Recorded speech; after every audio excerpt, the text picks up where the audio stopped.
So we're looking for the alternator. Now it's a good thing to be a hoarder. Being a hoarder is great because you can always save yourself $100. Now where would you get that $100 if you weren't a hoarder?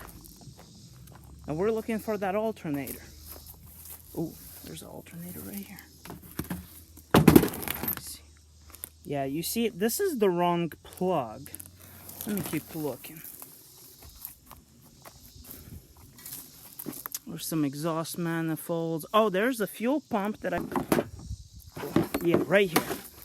Here's what... Oh my. Actually, good view. Right here, you see that plug? That's what we're looking for, the cat eye. Yeah.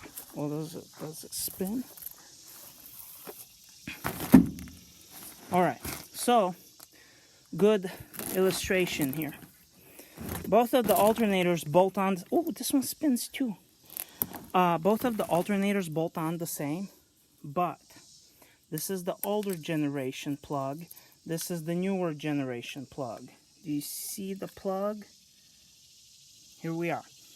Does this alternator spin? Guys, it spins. That thing might work. That spins pretty good. Spin it compared to that one. Spin it compared to this. Yeah, that spins pretty good. Let's give it a shot.